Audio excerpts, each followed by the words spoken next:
Hey everybody, Big Toad here and welcome to my studio. In this video, I'm going to put some barbed wire on my fence. I've already started putting the first sections of barbed wire on. I'm not going to show you every section because it gets too tedious, but what I've got mixed up here for a color is burnt sienna and actually cobalt blue, which makes a very nice dark color as well. You can also use ultramarine blue. And I am using a straight edge to try to get these barbed wire strands as straight as possible. And so I've got the rigger brush that I'm using, and I have the paint really thinned down with linseed oil so that it'll float better off of the brush. Now the grasses are pretty dry, dry enough to where I can set my hand against them and not worry about ruining the painting. Here's a pro tip for you I just picked up. It's better if you start on the top strand of barbed wire when you're doing your fence. Otherwise, it makes it a little more difficult to put the straight edge down, because you don't want to smudge the first strand you've already put in. So yeah, that was kind of a rookie mistake there, but I was able to work around it carefully. Now I'm putting these barbed wire strands in, but one of the other things that's going to happen is I wanted the barbed wire up in order to start putting taller grasses in place, so that some of that grass will be taller grass will be in front of the barbed wire. So I want the grass to go over the top of it. So again, some of the barbed wire, it will end up getting covered by taller blades of grass that go up in clumps here and there, and some flowers I got to put in, maybe another bush or two that might cover the strand. So having them in there now allows me to paint those right up well. Also, what I might do, and I'll have to wait and see how it looks at the end, is I may go back and very carefully with a rigger put in some small coloring on the barbed wire here and there, like the sun's reflecting off of the barbed wire. It's catching a glint of light or something. A lot of times it is just going to show up dark like this, but a few glints here and there may give it a punch. We'll see after I get further along whether I go back and do that or not. I have done that in other paintings, that's why it's on my list of considerations. Now watch what I'm doing here. I'm putting the barbs on, and I'm using that same rigger. I'm just making a little line through it. Sometimes I make a crooked line that goes through it, or the top of it points one direction, the bottom of the barb points another. So make sure you keep the pointiness and the angles and everything random on your barbed wire fence, so they don't all the barbs look the same. So an important thing to remember when working on the barbs: the fence has to maintain perspective. So the closer the barbed wire fence is to you, the further apart the barbs are going to be. The further away that section of fence is, the closer the barbs are going to be from each other. They're just going to look like a smaller distance. So make sure that you shrink the distance between your barbs as the fence fades away from you in your painting, and that's what I'm doing here. And that's the sort of little thing that you can forget to do that throws off the viewer's brain, and they know something's wrong, but they can't maybe put their finger on it, but it just feels like there's something wrong with the depth and perspective of your painting. So be careful of that type of thing.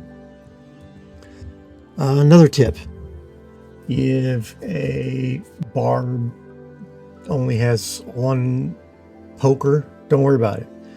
It would not be uncommon if you were standing there to not notice every piece of every barb, because some of them, how they're twisted on and the direction the barbed wire is spun, twists and stuff, every barb's going to look different. So don't work too hard to make them look the same or the same size even. If you make one too small, that's better than making it too big, just because you can attribute the size of it to the angle at which it's sticking out of the wire. If you get a section of barbed wire that comes off the brush a little thicker than you want, it may not matter. Only try to fix it if it's really bad. Otherwise, you're liable to cause more damage than it's worth. And in real life, by the way the light hits your barbed wire and how it's wrapped, it may look larger in places than others, so it's not that big a deal. But if you feel the need to correct it, you might want to wait till the barbed wire that you painted incorrectly is dry, and then go back on with the background color and just paint away the part you don't need, slowly and cautiously, or else you'll cause more trouble than you started with. You may notice me here. What I'm actually doing is marking the place where I want the wire to cut through each fence post in advance. That way I have guidelines to put my straight edge on, so I don't make one too close together and it looks goofy or out of whack. So ranchers and farmers who put these fences up are pretty good at consistency. After you've put up 20 miles of fence, you've had a lot of practice and you're pretty good at getting everything lined up pretty well. So just keep that in mind when you're putting your barbed wire fence up. There's times when, yes, the wire gets broken, or you get a rookie helping you put your fence up, it's going to be a little off, but that's probably more the exception than the rule, unless your fence posts are starting to rot and fall over. Completely different problem there, but it can impact the straightness of your wire. So this fence that we're putting up is a pretty good fence.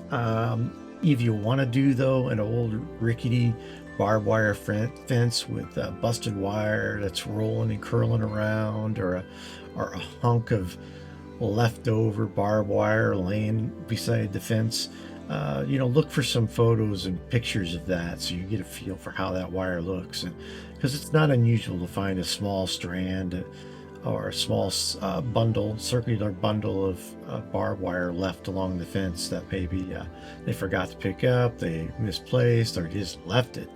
And you see those laying around occasionally. You can put those in your paintings as well, maybe, but try to get a picture of that. It just adds a little bit of character and variety to your painting of a barbed wire fence that you may not have thought of doing before. But yeah, so look for the rotten fence post pictures and the crooked barbed wire because the fence posts are falling over, or maybe a herd of wild horses ran through the fence and busted it and knocked part of it over. But look for references in that, because they're all valid. And they can, add some character to your paintings, and it's kind of fun to do that sort of thing. You see, here's an example. Look at this barbed wire fence. This is a 4-strand fence. It's not unusual to have that 4-strand fence, but you can see that the fence posts are rugged and misshapen, and the barbed wire is pretty straight, except where it's maybe been fixed. There's also extra fence posts closer together in random heights and sizes. This is a fence that was fixed. So the fence post started to rot and fall over. So they're not going to go out and carefully take down all those broken fence posts and add fresh ones. They're gonna go between the other fence posts that are rotting and put in fresh new ones. So you get a fence that's really rugged and misshapen like this. But decide what kind of fence you're going to paint. Is it going to be a neat and organized fence, or is it going to be a misshapen one? Because people can tell when you start out trying to make a nice, good fence and it turns out misshapen than when you set out to make a misshapen fence. Somehow the viewer's mind knows the difference. One is successful, the other is a bit of a failure. There's something about putting the wire on a barbed wire fence in your painting that just really emphasizes the perspective that you're trying to create. The fence post being there sort of convey perspective, but the mind has to think a little harder about it. Notice that the fence posts are getting smaller the further they get away. And when you put that wire on, it really emphasizes the up and down flow of the terrain you're running your fence over, like this one. how it's going to go up and then drop down into that little gully there, and then come back up the other side. It just adds a level of dynamics to your painting, and that barbed wire just really emphasizes it well. But once you put those strands of barbed wire on, I don't know, it just immediately, the perspective jumps out at you. Your brain doesn't have to work for it. It's just there. Barbed wire, you know, when you put that barbed wire on, it's a fun step in the process.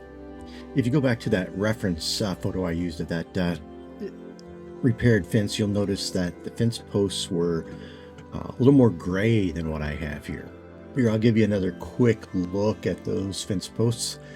They are more gray. I started with them more gray in my painting, as you'll remember, but I just didn't feel like they fit the atmosphere that I was creating. And so I think these darker fence posts, these more brown fence posts, just kind of add to the ambiance that I'm trying to create within this painting. So using the artist's prerogative, I went this direction, and that's part of being a painter, is deciding what looks best for your painting. Isn't always what's in nature. You can't duplicate nature because it's just so beautiful the way it is. But what we can do is make adjustments that make a great painting.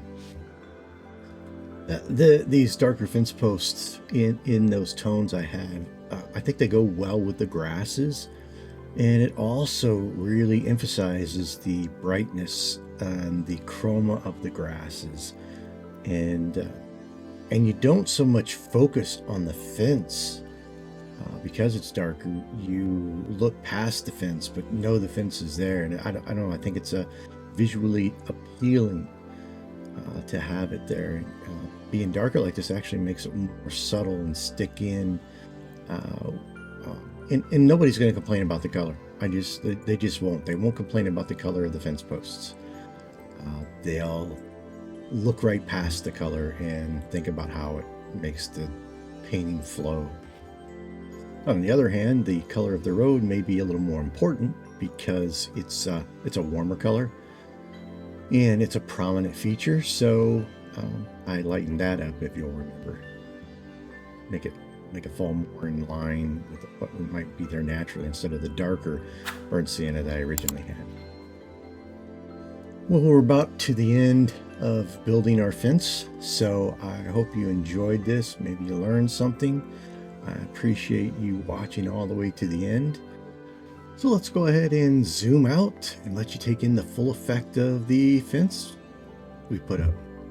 Hey, so this is the Big Toad, and I am out.